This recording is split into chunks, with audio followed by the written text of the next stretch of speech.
بسم الله الرحمن الرحيم فأما من ثقلت موازينه فهو في عيشة راضية وأما من خفت موازينه فأمه هاوية وما أدراك ما هي نار حامية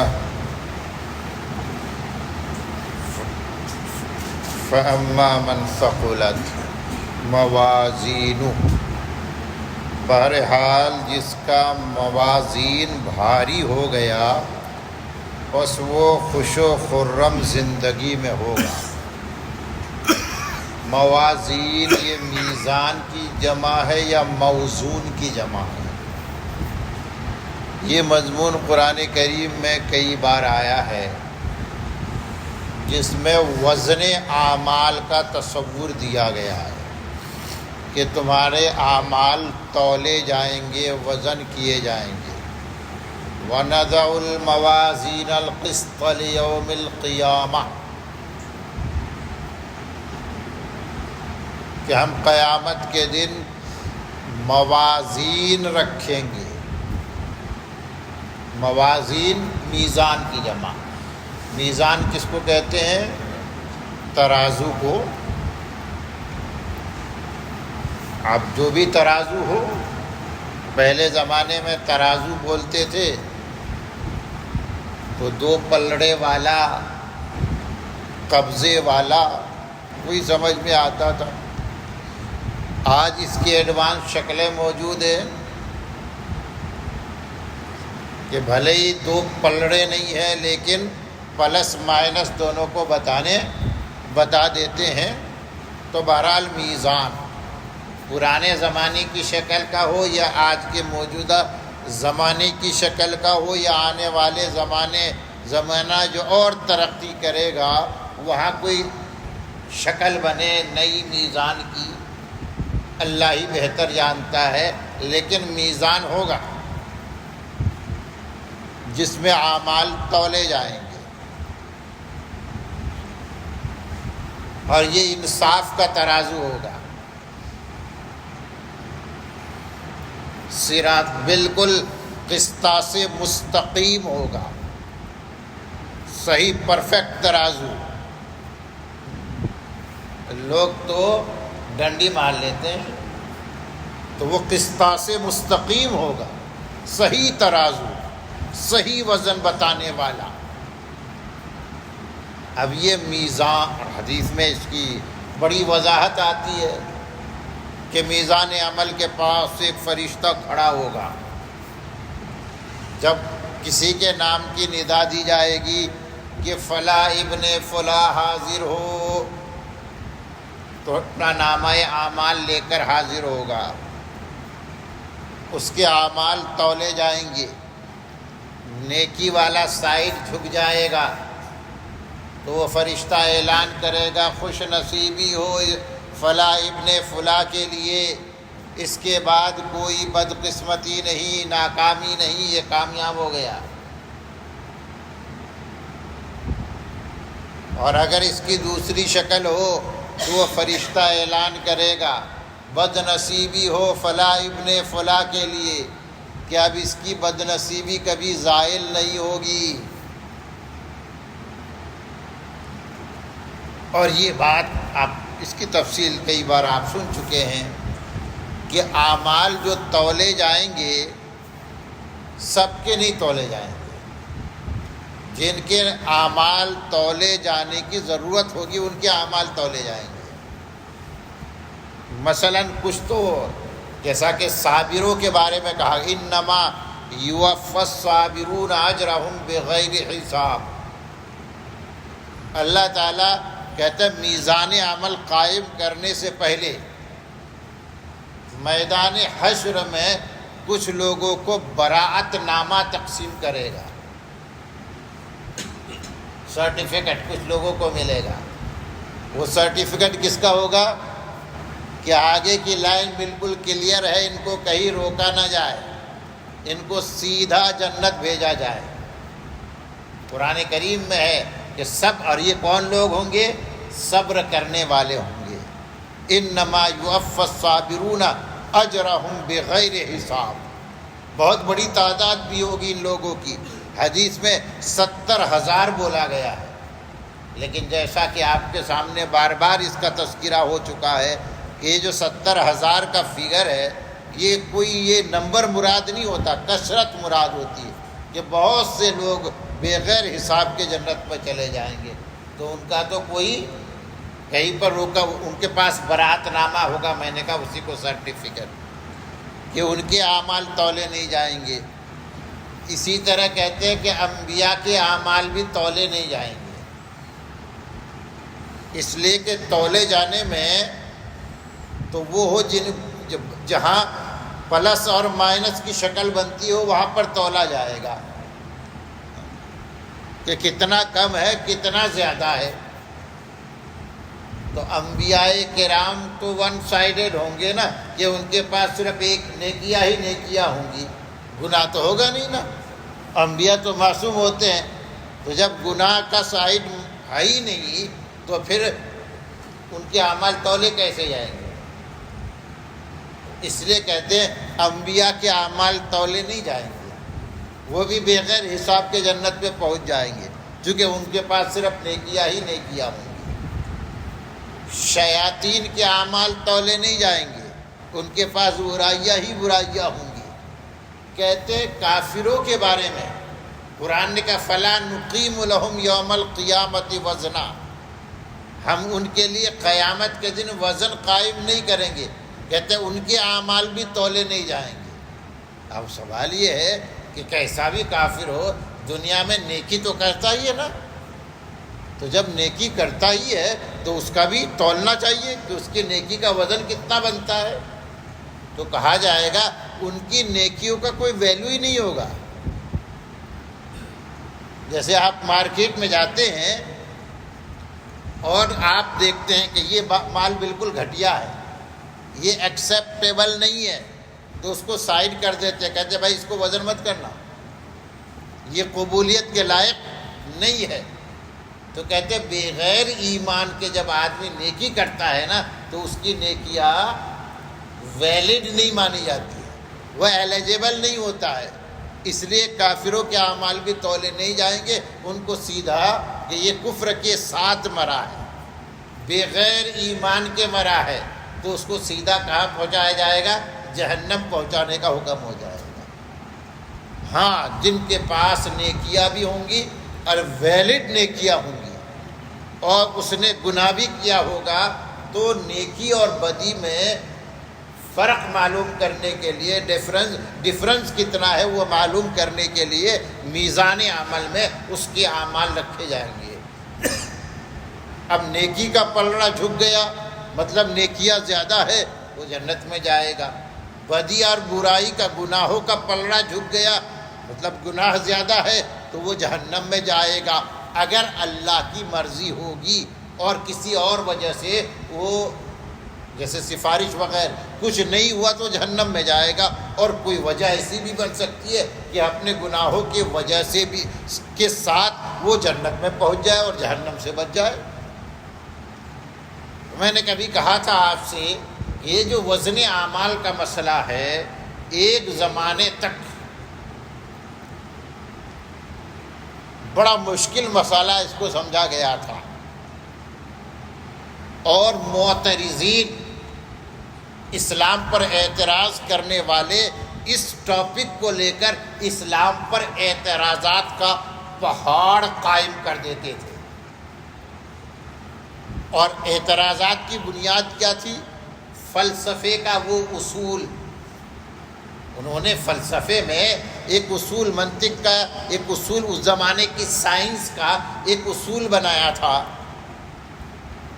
کہ وزن کس کا ہو سکتا ہے، شیء موزون کون سی ہے، کون سی چیز کہلائی جائے گی کہ یہ موزون ہے، اس کا وزن ہو سکتا ہے۔ تو انہوں نے مسئلہ بتایا تھا کہ جو جواہر ہے اس دنیا میں، جو طرح کی چیز ہے بیسک، جوہر اور عرض، فلسفے میں اس کو کیا کہا گیا؟ جوہر اور عرض۔ جوہر جس میں لمبائی چوڑائی گہرائی ہو سکتی ہے اس کو جوہر کہتے ہیں، جس میں لمبائی چوڑائی گہرائی ہو سکتی ہے اس کو جوہر کہتے ہیں، اور جس میں طول عرض عمق لمبائی چوڑائی گہرائی نہیں اس کو عرض کہتے ہیں۔ اور عرض کے بارے میں انہوں کا فلسفہ یہ کہتا تھا کہ العرض لا یبقى زمانین، کہ عرض جو ہے وہ دو زمانے تک باقی نہیں رہتا، ابھی کیا وہ ابھی ہے، ابھی کے بعد وہ غائب، وہ ختم ہو گیا۔ تو انسان کے اب سوال ہوا کہ انسان کے اعمال جوہر ہے کہ عرض ہے؟ تو کوئی بھی کہے گا ایکشن جو ہے وہ عرض ہے، اس میں لمبائی چوڑائی گہرائی تھوڑے نہ ہوتی ہے۔ جیسے میں نے نماز پڑھی، آپ میری نماز کو بتائیے کتنی لمبی چوڑی گہری، تو فرمایا عرض ہے۔ عرض ہونے کا مطلب یہ ہے کہ یہ دو زمانے تک باقی نہیں رہتا، اور جب دو زمانے تک باقی نہیں ہے تو اس کو آپ ہزاروں سال کے بعد کیسے ناپیں گے، کیسے تولیں گے؟ تو اس اعتراض نے ایک تہلکہ مچا رکھا تھا ایک زمانے تک، لیکن آج کوئی یہ اعتراض کرتا ہی نہیں ہے، چونکہ پرانے فلسفے کو جدید سائنس نے ریجیکٹ کر دیا کہ عرض جو ہے وہ دو زمانے تک باقی نہیں رہتا۔ سردی گرمی کیا ہے؟ کہتا عرض ہے، اس کا جسم نہیں ہے، لیکن مشین آج سردی گرمی کو ناپ کے بتا دیتی ہے کہ نہیں، ٹیمپریچر بتا دیتا ہے کہ نہیں کہ سردی کتنی ہے گرمی کتنی ہے۔ تو وہ فلسفہ تو کہتا ہے ہباء منثورا ہو گیا۔ اب جب ہم کہتے کہ اعمال تولے جائیں گے تو جدید سائنس کی موافقت کرتی ہے کہ ہاں یہ پاسبل ہے، یہ امر ممکن ہے، اور قرآن اسی امر ممکن کو ثابت کرتا ہے۔ بہرحال فرمایا فَأَمَّا مَنْ ثَقُلَتْ مَوَازِينُ، یہ جو موازین میں نے کہا میزان کی جمع ہے، اگرچہ بعض لوگوں نے موزون بھی کہا ہے لیکن اس قول کو ہم رد کرتے ہیں۔ موازین تو اس کا معنی کیا ہو جائے گا؟ ایک ترازو نہیں، بہت سے ترازو، چونکہ جمع ہے پلورل ہے، میزان اس کا سنگولر ہے۔ یہاں پر بھی موازین کہا، وَنَضَعُ الْمَوَازِينَ الْقِسْطَ، وہاں بھی پلورل استعمال کیا۔ تو اب سوال یہ کھڑا ہوتا ہے کہ میزان ایک ترازو ہوگا کہ الگ الگ ڈفرینٹ ترازو ہوں گے؟ جیسا کہ آج کل دکان میں الگ الگ بڑی چیز کے لیے بڑا ترازو، چھوٹی چیز کو تولنے کے لیے تو الگ الگ ڈفرینٹ قسم کے ترازو ہوں گے۔ کہا یہ بھی ہو سکتا ہے کہ الگ الگ ترازو ہو، اس اعتبار سے موازین پلورل سے کا استعمال ہوا ہے۔ اور یہ بھی ہو سکتا ہے کہ ایک ہی ترازو ہو اور اس میں چھوٹا بڑا ہر عمل تول لیا جائے، تو پھر جمع کا صیغہ کیوں استعمال کیا؟ کہتے ہیں وہ اسی اعتبار سے کہ ایک ترازو بہت سے ترازوؤں کا کام کرے گا، ہوگا ایک لیکن کام بہت سے میزانوں کا کر لے گا، اس لیے وہ ایک گنو یا بہت سارا گنو، اس کے لیے جمع بھی استعمال کر سکتے ہو، یہ بہت کام کی چیز ہے۔ جیسے کبھی کبھی حضرت ابراہیم کے بارے میں کہا گیا ان ابراہیم کان امہ، ابراہیم امت تھے، وہ امت تھے کہ فرد تھے؟ امت تو کہتے جماعت کو، تو ابراہیم تو ایک فرد تھے، جماعت تو نہیں۔ لیکن ابراہیم کو جماعت کیوں کہا گیا؟ کہ ایک اکیلے آدمی نے اتنا کام کر لیا کہ شاید جماعت بھی نہ کرتی، جماعت ضرورت پڑتی، تو اپنے کام کے اعتبار سے ان کو کیا کہا گیا؟ جماعت۔ تو میزان کو اپنے کام کے اعتبار سے اس کے لیے پلورل استعمال کیا گیا کہ گویا کہ یوں سمجھو بہت سارے موازین مل کر وہ ایک میزان بنے گا۔ فَأَمَّا مَنْ ثَقُلَتْ مَوَازِينُهُ، جس کا میزان بھاری ہو جائے گا۔ یہاں پر میزان سے مراد وہ پلڑا، میزان کا نیکیوں والا پلڑا مراد ہے۔ فَهُوَ فِي عِيشَةٍ رَاضِيَةٍ، کہتے ہیں وہ خوش و خرم زندگی میں ہوگا۔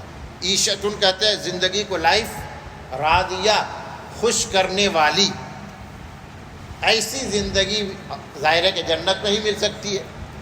اہل جنت کو جنت میں ایسی زندگی ملے گی جو اسے خوش کر دے گی کہ کوئی شکایت نہیں اور کوئی کمی رہے گی نہیں زندگی میں۔ یہ کیا دنیا میں ممکن ہے؟ ظاہر ہے کہ دنیا میں ممکن نہیں ہے۔ یہاں تو خواہش مٹتی ہی نہیں ہے، ایک خواہش پوری ہوتی ہے اس کی جگہ دوسری خواہش جنم لیتی ہے۔ ہزاروں خواہشیں ایسی کہ ہر خواہش پہ دم نکلے، بہت نکلے میرے ارماں مگر کم نکلے۔ آخر میں آدمی اسی حسرت کے ساتھ چلا جاتا ہے، کاش یہ بھی ہو جاتا میری زندگی میں اسی۔ لیکن دنیا کی زندگی، جنت کی زندگی وہ حسرت والی نہیں ہوگی، کہتے ہیں رضا والی ہوگی، کہ وہ اپنی زندگی سے فل سیٹسفائیڈ۔ وَأَمَّا مَنْ خَفَّتْ مَوَازِينُهُ، اور بہرحال جس کا نیکیوں والا پلڑا ہلکا ہو جائے گا۔ ایک سائیڈ ہلکا ہونے کا مطلب دوسرا سائیڈ گناہوں کا وہ جھک گیا، وہ بھاری ہو گیا ہے۔ فَأُمُّهُ ہاویہ، تو اس کا ٹھکانہ ہاویہ ہوگا۔ ہاویہ جہنم کے ناموں میں سے ایک نام ہے، اللہ ہم سب کی حفاظت فرمائے۔ کہتے ایک غار ہے جہنم، ایک غار کی شکل میں، اس کی گہرائی آج تک کسی نے نہیں جانا، کوئی جان نہیں سکا کہ اس میں کتنی گہرائی ہے۔ جہنم کے اس غار کو ہاویہ کہتے ہیں، یا پورے جہنم کا نام ہاویہ ہے۔ یہ امن، اس کا ترجمہ میں نے کیا ٹھکانہ، سب نے کیا ہے ٹھکانہ، جبکہ امن کا اصل معنی ٹھکانہ نہیں ہوتا۔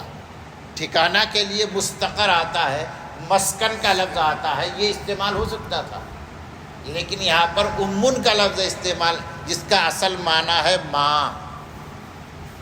کا اصل معنی کیا ہے؟ ماں، مدر۔ کہتے ہیں بچے کو دنیا بھر میں گھوم لے، لیکن اس کا اصلی ٹھکانہ، سکون دینے والا ٹھکانہ ماں کا گودی، ماں کی گودی ہے۔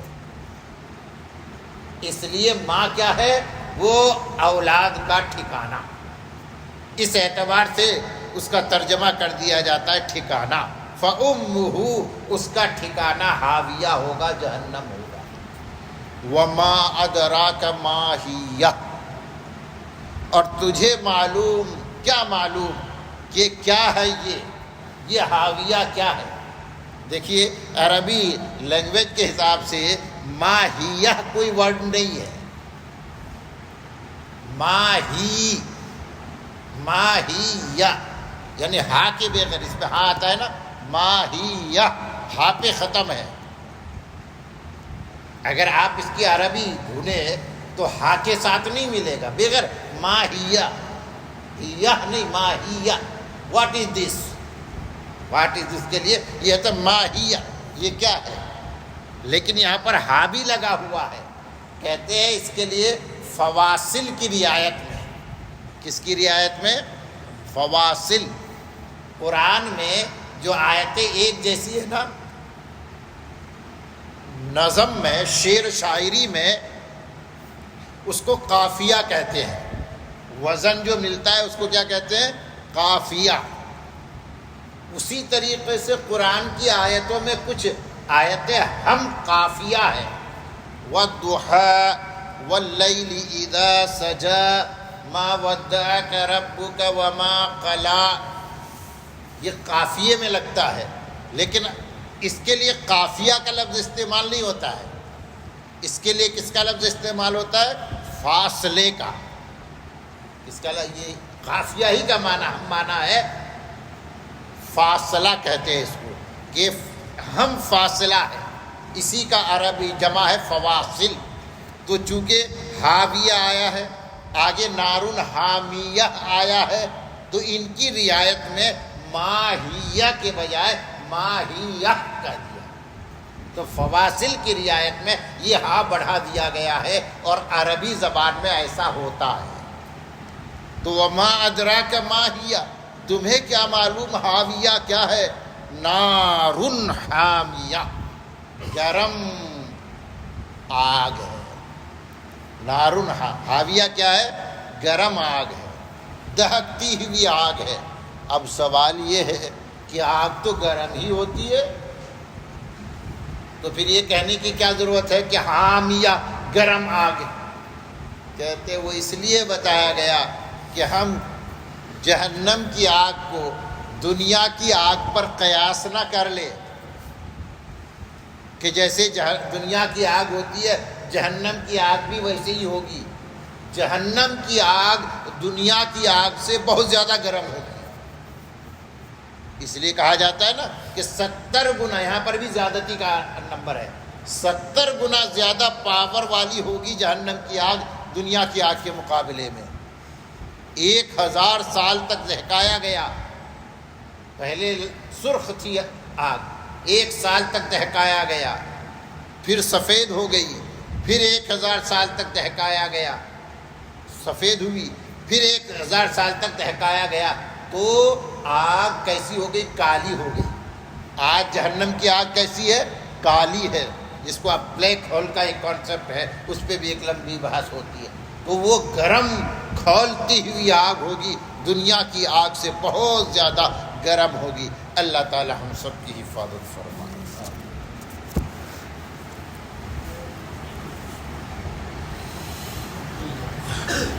الحمد للہ رب العالمین والصلاة والسلام علی رسولہ الکریم۔ اللہم انت السلام ومنک السلام تبارک یا ذا الجلال والاکرام۔ ربنا ظلمنا انفسنا وإن لم تغفر لنا وترحمنا لنكونن من الخاسرین۔ یا اللہ ہمارے گناہ معاف فرما دے، یا اللہ ہمارے گناہ معاف فرما دے، یا اللہ اپنے گناہوں پر ایسی ندامت و شرمندگی عطا فرما دے کہ ہم اپنے گناہوں پر سچی پکی توبہ کر لے، اور سچی پکی توبہ ایسی کرے کہ تیری بارگاہ میں قبول ہو جائے، اور ہم گناہوں سے پاک صاف ہو کر اس دنیا سے جائیں۔ یا اللہ یا اللہ یا اللہ، تاکہ اس دن رسوائی نہ ہو جب اعمال تولے جائیں۔ یا اللہ کہیں ہمارے گناہوں کا پلڑا بھاری نہ ہو جائے۔ یا اللہ ہمیں دنیا میں خوب نیکیوں کی توفیق عطا فرما۔ یا اللہ اپنے نامہ اعمال میں، اے اللہ اپنے ذخیرہ اعمال میں اتنی ساری نیکیاں جمع کرنے کی توفیق عطا فرما کہ یا اللہ نیکیوں کا پلڑا جھک جائے، بلکہ یا اللہ ایسے اعمال حسنہ کی توفیق عطا فرما کہ بغیر حساب کے ہم جنت میں چلے جائیں۔ یا اللہ اگر حساب بھی ہو تو ہمارے یا اللہ حساب کی سختی سے ہماری حفاظت فرمانا۔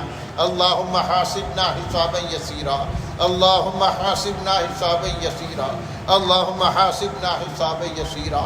یا اللہ عافیت عطا فرما، اے اللہ ہر طرح کے آفات و بلیات سے محفوظ فرما۔ سبحان ربک رب العزت عما یصفون وسلام علی المرسلین والحمد للہ۔